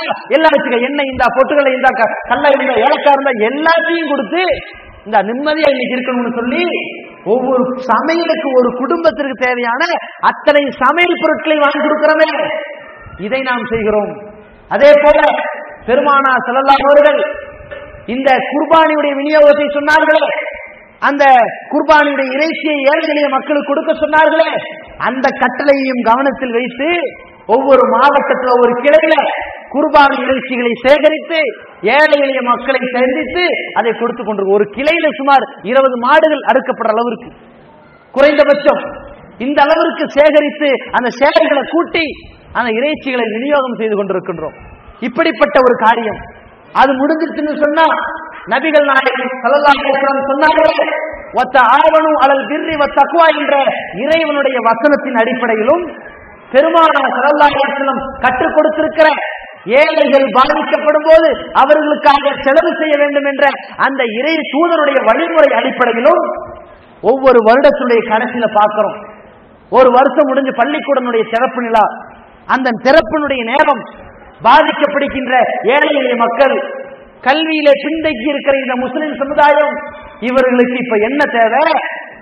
கல்வி படிக்கிறதுக்கான ஆலோசனை தேவை, மேற்படிப்புக்கான ஆலோசனை தேவை. அப்ப அதற்கென்ற பல முகாம்கள், என்ன படிச்சா என்ன ஆகலாம், இத்தனை 10 படிச்சவங்க என்ன படிக்கலாம், 12ஆம் கிளாஸ் படிச்சவங்க என்ன படிக்கலாம் என்ற மேற்படிப்புக்கான ஆலோசனை முகாம்கள். அது மட்டும் இல்லாமல் கல்லூரியில் படிக்கக்கூடியவர் என்னென்ன கோர்ஸ் எடுத்து சிறந்த முறையில் படித்து முடிக்கலாம், அதற்கு என்னென்ன வேலை வாய்ப்பு இருக்கிறது என்ற ஆலோசனை முகாம்கள். அதற்கு அடுத்து உயர் படிக்கக்கூடியவன் கையில காசு இல்லையா, வசதி உள்ளவன்ட்ட வாங்கி அவன்கிட்ட ஜக்காத்தை வாங்கி ஏழை மக்களை சந்திச்சு நீ நல்ல முறையில படிச்சு உன் குடும்பத்தை முன்னேற்றம் பண்ணுன்னு சொல்லி அவர்களுக்கு உதவி தொகைகள், கல்வி உதவி பணிகளை பல லட்சக்கணக்கான ரூபாய்களை பல ஊர்கள்ல பல மாவட்டங்கள்ல அந்த ஏழை எளிய மக்களை சந்தித்து கல்வி உதவி பணிகளை செய்து கொண்டிருக்கிறோம். அதே மாதிரி இந்த கல்வி உதவி பணிகளோடு சேர்த்து இந்த ஏழை எளிய மக்கள் அதை தொடர்ந்து சந்திக்கின்ற சில அவலங்கள், சீருடைகள் இல்ல, வாங்கிட்டு போறதுக்கு பேக் இல்ல, சுமக்கிறதுக்கு டிஃபன் பாக்ஸ் இல்லை என்று என்னென்ன அவர்களுக்கு தேவைப்படுகிறதோ அத்தனை பொருட்கள் வாங்கி தருவதற்கான வேலைகள், கணவனை இழந்த பெண்கள் விதவைமார்கள் அவர்கள் தன்னுடைய குடும்பத்திற்கான முன்னேற்றத்திற்கு ஒரு தையல் மிஷின் இல்லையா, இந்த தையல் மிஷின் அவர்களுக்கான உதவிகள், வேலை இல்லாமல் திண்டாடி கொண்டிருக்கிறார்களா அந்த மாதிரியான முஸ்லிம்கள் திரட்டி, அதே போல அது கையில ஏராளமான பொருளாதாரத்தை வச்சு என்ன வியாபாரம் பண்றதுன்னு தெரியாம இருக்கிறார்களா அந்த மாதிரி முஸ்லிம்களை திரட்டி என்ன தொழில் செய்யலாம், எப்படி கொள்முதல் போட்டு என்ன லாபம் சம்பாதிக்கலாம்னு சொல்லி சிறிய தொழில்கள் பெரிய தொழில்கள் என்ற விழிப்புணர்வு முகாம்களை நடத்தி கொண்டிருக்கிறோம். இது போன்ற ஏராளமான முஸ்லிம் சமுதாயத்திற்கு பயன் தரக்கூடிய இந்த கல்வி முறைகள், உதவி பணிகள், சேவைகளை செய்து கொண்டிருக்கிறோம். இதல்லாமல் அநீதிக்கு எதிராக இந்த நாட்டில் இந்த ஜமாத்து செய்யக்கூடிய இன்னொரு முக்கியமான காரியம், இந்த நாட்டில் நாம எங்கெல்லாம் பாதிக்கப்படுறோமோ அதுல இந்த முஸ்லிம்கள் 2 வகையான தப்பான நிலைப்பாட்டுக்கு போயிடுறாங்க. ஒரு சாரா என்ன பண்றாங்கன்னு கேட்டா, அடிக்க வந்தா நான் அவனை வெட்டணும், அவனுக்கு எதிராக நம்ம களை இறங்கணும், அடே அவன் 100 பேர் இருக்கிறான்ப்பா, நீ 2 பேர் தான் இருக்கிற, நீ வெட்டணும்னு களை இறங்கணும்னா உன் குடும்பத்தையும் நாசமாக்கிடுவானே என்று சொல்லும் பொழுது, இல்ல இதான் வீரத்தனம் என்று சொல்லி ஒரு சிறிய பிரச்சனையும் கூட பெரிய பிரச்சனையாக வெடிக்க வைத்து செய்யக்கூடிய ஒரு தவறான காரியத்தை செய்கிற ஒரு கும்பலையும் பார்க்கிறோம். அவர்கள் தங்களை முஸ்லிம் என்று சொல்லிக் கொண்டு சில இடத்துல சில அந்த தவறான காரியத்தை செய்து இஸ்லாத்திற்கும் முஸ்லிம்களுக்கும் கெட்ட பெயரை விளைவிக்கிற காரியத்தை பார்க்கிறோம். இதுக்கு இஸ்லாத்துல எந்த இடத்துலயும் ஆதாரம் கிடையாது, எந்த இடத்துலயும் அனுமதி கிடையாது. அதே மாதிரி இவங்க ரொம்ப மேல போயிட்டாங்களா, இன்னொருத்தர் ரொம்ப தரந்தாழ்ந்து கீழே கிடக்கிறான். அவன் யாரு? அவன் அரசியல் கட்சியில சேர்ந்துக்கிட்டு ஒரு சீட்டை வாங்கிக்கிட்டு அவன் பிரச்சனை நடக்குமே, அங்க பிரச்சனை நடக்குதே, இதுக்கு என்னடா நீ நடவடிக்கை எடுத்த, மேலிடத்துக்கு கடிதம் எழுதினேன், இதோட நிறுத்திக்கிட்டாங்க. மேலிடத்துக்கு உத்தரவு போட்டேன், மேலிடத்துக்கு கோரிக்கை வைத்தேன், கீழிடத்துக்கு இதை சொன்னேன் அதை சொன்னேன் என்று அரசியல் கட்சியில் இருக்கக்கூடிய சில முஸ்லிம்கள் அரசியல் பலத்துல நாம் தேர்ந்தெடுப்பதை விடுவிக்கப்படாமல் இருக்க வேண்டும் என்பதற்காக, தன்னுடைய கட்சியிலிருந்து கோட்டா காலியாக இருக்கக்கூடாதுங்கிறதுக்காக வேண்டி முஸ்லிம்களுக்கு எந்த பிரச்சனை வந்தாலும் அரசியலுடைய எதிர்ப்பு ஆதரவை கவனிச்சு பேசாமல் இருக்கிறத பார்க்கிறோம். இந்த கேடுகட்ட நிலை இந்த பக்கம் இதையும் விட்டுட்டு, அந்த மோசமான நிலை அதையும் விட்டுட்டு, ரெண்டுக்கும் நடுவுல இந்த ஜமாத் ஒரு நிலையை இந்த சமுதாயத்துக்கு சொல்லுது. அதுவும் சொந்த கூற்றா சொல்லல, நபிகளின் வழிமுறை பிரகாரம் சொல்லுது. பெரும்பான்மையான நபிமார்கள் தங்களுடைய சமுதாயத்திற்கு இஸ்லாத்தை எடுத்து சொன்னதோடு அந்த சமுதாயம் பாதிக்கப்படும் பொழுது அநீதிக்கு எதிராக குரல் கொடுத்து நின்றார்கள், உரிமை குரல் கோஷம் போட்டார்கள். மூசா அலைஹிஸ்ஸலாம் அவர்களும் கூட ஃபிரௌனிடத்திலே சென்று கோஷம் போட்டார்கள், கோரிக்கை வைத்தார்கள். அர்சில் மை பனி இஸ்ராயீல், பனி இஸ்ரவேலர் என்ற கூட்டத்திலே ஆண்களை எல்லாம் கொலை செய்து பெண்களை வாழ வைத்து இப்படி சிறைப்பிடித்து கொடுமைப்படுத்துகிறாயே, அவர்களை என்னோடு அனுப்பு என்று கோஷமிட்டார்கள். அவர்களிடத்தில் ஆர்ப்பாட்டம் செய்தார்கள். அதே போல நபிகள் நாயகம் ஸல்லல்லாஹு அலைஹி வஸல்லம் சொன்னார்கள், அஃதலுல் ஜிஹாதி கலிமத்து ஹக்கின் இந்த சுல்தான் ஜாயிர். ஜிஹாதுல மிக சிறந்த ஜிஹாத், ஜிஹாதுல போர்ல, இந்த போராட்டத்துல மிக சிறந்த போராட்டம் அநியாயக்கார அரசுக்கு எதிராக, அரசனுக்கு எதிராக நீதியை, நேர்மையை, நியாயத்தை, உண்மையை சொல்வது என்று சொன்னார்கள். அப்ப சத்தியத்தை அசத்தியக்காரனுக்கு எதிராக சொல்வது இதுதான் உண்மையான ஜிஹாத் என்று சொன்னார்கள். அதை அடிப்படையாக வைத்துக் கொண்டு பாபர் மசூதி இடிக்கப்படுகிறதா, இடிக்கப்பட்ட பள்ளிக்காக வேண்டி அதை மீட்க கோரி நாம் ஆர்ப்பாட்டத்திற்காக ரோட்ல இறங்குறோம். இந்தியாவுல, உலகத்துல முஸ்லிம்களுக்கு ஏதாவது சின்ன பாதிப்பு வந்தாலும் அதை பொது தெருவில் ஆர்ப்பாட்டத்தின் மூலமாக நாம் காட்டுகிறோம். ஜனநாயகத்திற்கு எந்த விதமான மாற்றம் இல்லாம, ஜனநாயகத்துக்கு உட்பட்டு ஆர்ப்பாட்டம் என்ற நம்முடைய முழு உரிமையை பயன்படுத்தி அதை செய்து கொண்டிருக்கிறோம். இதுவும் நமக்கு நபிகள் நாயகம் சொல்லி தந்த வழிமுறைன்னு சொல்லி இந்த சமுதாயத்தை ரொம்ப ரஃப் அண்ட் டப்பா போய் இஸ்லாத்தை தீவிரவாதமான மார்க்கம்ங்கிற பேர்ல இந்த ஜமாத்து தள்ளல, ரொம்ப சொங்கி மாதிரி போய் இது தூங்க மூஞ்சி கூட்டம்ங்கிற மக்கமும் இந்த ஜமாத் தள்ளல. ரெண்டுக்கும் நடுவுல நின்று இது ஒரு நியாயமான நீதியான அரசியலை சேர்ந்து இருக்காது, அரசியலை பகிரங்கமா எதிர்த்து ஜனநாயகத்துக்கு முரண்பட்டு போகாது. அரசியலுக்கு எந்த நேரத்துல நியாயமான முறையில முஸ்லிம்களுக்கு நல்ல விதமான முறையில நீதி கிடைக்குதோ அப்போ அந்த அரசியல் கட்சிகளை ஆதரிக்கும். எந்த நேரத்துல முஸ்லிம்களை காலில் தூக்கி போட்டு மிதிக்குதோ அதே அரசியல் கட்சிக்கு எதிர்க்கும், ஜனநாயகத்துக்கு மாற்றமா இருக்காதுன்னு சொல்லி ஒரு நியாயமான இஸ்லாத்திற்கு உட்பட்ட இந்த தீர்வை சமுதாயத்திற்கு சொல்கிறோம். இதுதான் இந்த ஜமாத்தினுடைய ஒட்டுமொத்தமான இலக்குகள். இந்த சமுதாயம் இந்த உண்மையிலும் நல்ல வாழ்க்கை அடைய வேண்டும், மறுமையிலும் நல்ல வாழ்க்கை அடைய வேண்டும், நரகத்திலிருந்து தன்னை காத்துக்கொள்ள வேண்டும் என்ற அல்லாஹ்வுடைய தூதருடைய பெரும்பான்மையான வாழ்க்கையின் பெரும் பகுதியில் ஓதுகின்ற துவா. அல்லாஹ்வும் குர்ஆனிலே சொல்கிறான், ரப்பனா ஆத்தினா ஃபித் துன்யா ஹஸனா, இறைவா இந்த துன்யாவில் எங்களுக்கு நல்லதை கொடு, வஃபில் ஆখিরাতি ஹஸனா, மறுமையிலே எங்களுக்கு நல்லதை கொடு, வகினா அஸாபன்னார், நரகத்திலிருந்து எங்களை காப்பாத்து, நரக வேதனையிலிருந்து எங்களை காப்பாத்துன்னு அல்லாஹ் சொல்றான். இதத்தான் நபி ஸல்லல்லாஹு அலைஹி வஸல்லம் அவர்கள் வாழ்க்கையை அதிகமா சொன்னாங்க. அதைத்தான் தமிழ்நாடு தௌஹீத் ஜமாத் உங்கள்கிட்ட சொல்லுது. இந்த உலகத்துல நல்லதை பெறணும்னா நல்ல முறையில வாழணும், நல்லதை பெறணும்னா ஒற்றுமை வேணும், நல்லதை பெறணும்னா குர்ஆன் ஹதீஸ் அடிப்படையில நம்ம வாழ்ந்தோம்னா நமக்கு நல்லது கிடைக்கும், நல்லது உண்டாகும், ஒற்றுமை கிடைக்கும், சீரழிந்து போக மாட்டோம். அதோட என்ன கிடைக்கும்? மறுமையிலே நல்லது கிடைக்கும். மறுமையில் நல்லதுன்னா என்ன? சொர்க்கம். சொர்க்கம் கிடைச்சா எங்க போக மாட்டோம்? நரகத்துக்கு போக மாட்டோம். இந்த மூன்றுக்கான வழி குர்ஆனையும் நபிகளாருடைய வழிமுறையும் பின்பற்றி நடக்க வேண்டும்.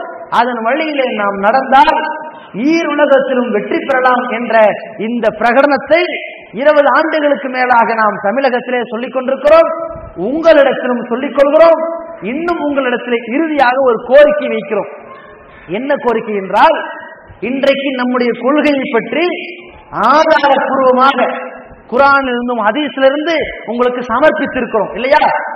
இப்போ இந்த ஜமாத் சம்பந்தமாக உங்கள்கிட்ட நிறைய பேர், உங்களை சந்திக்கக்கூடியவர்கள், நீங்க யார்கிட்ட போய் சொல்றீங்களோ அவர்கள் இது தப்பு, இவங்க செய்யறது சரியில்லை என்று சில விஷயத்தை சொன்னாலோ குற்றச்சாட்டை சொன்னாலோ நீங்கள் உடனே நம்பாதீங்க. நாங்க அவங்கள பத்தி சொன்னாலும் நம்பாதீங்க, நடுநிலையா இருங்க. யாரு இந்த ஜமாத்தை பத்தி குறை சொன்னாலும் கேளுங்க. எந்த காரணத்தினால் இவங்க தப்பு செய்யறாங்கன்னு சொல்றீங்க அதை சொல்லுங்க. இவங்க சொல்ற கொள்கை எந்த குர்ஆனுக்கு மாற்றமா இருக்குது, இவங்களுடைய கோட்பாடுகள் எந்த இஸ்லாத்துக்கு மாற்றமா இருக்குது என்று அவர்கள்ட்ட கேள்வி கேளுங்க. அதே மாதிரி இல்ல இவங்க இப்படி பேசுறாங்க, இவங்க சஹாபாக்களை திட்டுறாங்க, இவங்க இமாம்களை கேவலப்படுத்திட்டாங்க, இவங்க அவுலியாவை கேவலப்படுத்தி பேசுறாங்கன்னு யாராவது சொல்றாங்களா, உடனே நீங்க எங்கள்கிட்ட வாங்க. நாங்க என்னைக்கு அவுலியாவை திட்டி பேசணும், இமாம்களை திட்டி பேசியிருக்கிறோம், சஹாபாக்களை இழிவுபடுத்தி இருக்கிறோம், இஸ்லாத்துல பிரிவினை உண்டாக்குறோம்னு சொல்லி நீங்க சிந்திச்சு பாருங்க. நாங்க ஏதாவது ஒரு பயான்ல அப்படி பேசணுமா ஆய்வு செஞ்சு பாருங்க. நாங்க ஏதாவது புத்தகத்துல எழுதி இருக்கிறோமா தேடி பாருங்க.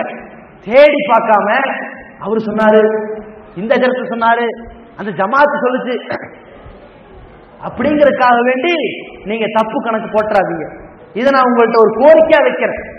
இது எங்களுக்கு மட்டும் இல்லைங்க, நான் அந்த ஜமாத்துகளை மற்ற ஜமாத்துகளை குறை சொன்னல அவங்கள்ட்ட போய் கேளுங்க. இஸ்லாத்தின் அடிப்படை என்னன்னு கேளுங்க. குர்ஆனிஸ் மட்டும் தான் நம்ம சொல்ல மாட்டாங்க. நான் உறுதியாக சொல்றேன், நீங்க கேட்டு தெரிஞ்சுக்குங்க. எதுவுமே தீர விசாரித்து முடிவெடுங்க. அவரு சொன்னார் இவர் சொன்னார்னு கேட்டு போனோம்னா இதே மாதிரி நம்ம புருஷன் பொண்டாட்டி விஷயத்துல செய்யறோமா? ஒரு வீட்டுக்காரு என்னமா உன் மனைவி அங்க பார்த்தனே அப்படின்ட்டாரு, அப்படியா சொல்லுவாரா? ஒரு மனைவிட்ட வந்து உங்க வீட்டுக்கார அந்த பொம்பளைகிட்ட பேசியிருந்தாரு, 4 மணி நேரம் பேசியிருந்தாரு, அப்படியா யோ இனிமேல் கூட வாழ முடியாது கிளம்பு அப்படின்னு சொல்லுவீங்களா? என்னங்க ஏதோ பேசிட்டு இருந்தீங்களாம்ல, அது யார், அது என்னது கேட்பீங்களா இல்லையா? அது உண்மையாச்சுன்னா ஏதாவது பிரச்சனை வெடிக்கும் வீட்டுல. அது வரைக்கும் என்ன தீர விசாரிக்கிறீங்களா இல்லையா? யார்கிட்ட கேட்கறீங்களா இல்லையா? புருஷன்டே கேட்கறீங்களா இல்லையா? ஒரு குடும்பத்துல காட்டுற இந்த அக்கறை, ஒரு ஜமாத்துடைய ஒற்றுமை, ஒரு ஊருடைய ஒற்றுமை, இந்த மார்க்கத்தை சொல்லக்கூடியவர்கள் இப்படி தப்பா சொல்லியிருப்பாங்களா என்று சிந்தித்து பாருங்கள். தீர விசாரித்து முடிவெடுங்கள். நபிகள் நாயகம் ஸல்லல்லாஹு அலைஹி வஸல்லம் சொன்னார்கள், கஃபா பில் மரி கத்பன் ஐயு ஹதீஸ பி குல்லி மா சமிஅ. வெறுமனே காதுல கேட்டதையெல்லாம் சொல்றானே அவன் பொய்யன் என்பதற்கு போதுமான சான்றாகும். ஒருத்தன பொய்யன்கிறோம், என்ன ஆதாரம்? கேட்டதையெல்லாம் சொல்லிட்டு போவான்ப்பா, இவன் தான் பொய்யன். இவன் திட்டம் போட்டு சொல்றவன் பொய்யன் அல்ல. எதை கேட்கிறானோ அது உண்மையா, அது சொல்லி இருக்க வாய்ப்பு இருக்குதா, விசாரிக்கலாமா வேண்டாமா அப்படிங்கறதெல்லாம் சிந்திக்காம அவனா சொல்றான்னா இவன் பெரிய பொய்யன்னு ரசூலுல்லாஹி ஸல்லல்லாஹு அலைஹி வஸல்லம் சொல்றாங்க. இதை சஹீஹ் முஸ்லிம் என்ற ஹதீஸ்ல நம்ம பார்க்கிறோம். அதனால எந்த குற்றச்சாட்டுகளை நீங்க யாரு சொல்லி கேட்டாலும் உடனே நம்பாதீங்க. நாங்க யாரை பத்தி என்ன சொன்னாலும் உடனே நம்பாதீங்க. ஆய்வு செய்யுங்க, சிந்திச்சு பாருங்க, தீர விசாரிங்க. எது சரின்னு படுதோ அதை ஏற்று உறுதியா நடங்க. இதுதான் உங்களிடத்தில் நாம் சொல்லக்கூடிய கோரிக்கை. ஏன்னு சொன்னா நாளை மறுமை நாள்ல எந்த கொள்கைக்காக இத்தனை நேரம் காலையில் உட்கார்ந்து இருக்கிறோமோ, எந்த தீனுக்காக வேண்டி இவ்வளவு தியாகம் பண்ணிட்டு இருக்கிறோமோ, எந்த தீனுக்காக வேலை வெட்டி எல்லாம் மார்க்கெட் வேலைகள்லாம் தன்னுடைய மல்லிகை சாமான்களை எல்லாம் போட்ட கொள்முதங்கள் லாபம் வருமா நஷ்டம் வருமாங்கிற சந்தேகத்துல கடையை இழுத்து போட்டு அடைச்சு வந்தோமோ எல்லாம் எதுக்கு? நாளைக்கு சொர்க்கத்துக்கு போறணும் தானே. அப்ப நாளைக்கு சொர்க்கத்துக்கு வழிகாட்ட ஒரு சிறந்த ஜமாத் எதுன்னு நான் குர்ஆனை அடிப்படையில் ஆதாரத்தை சொல்லி இருக்கிறேன். நாங்க சொல்றது உண்மையாகத்தான் இருக்கிறது. இதுதான் சத்தியம், இந்த சத்தியம் தான் வெல்லும் என்பதை பிரகடனமாக சொல்லிவிட்டேன். சிந்தித்து பாருங்கள், நடுநிலையோடு யோசித்து பாருங்கள், சரியான முடிவை உறுதியாக கடைபிடிங்க.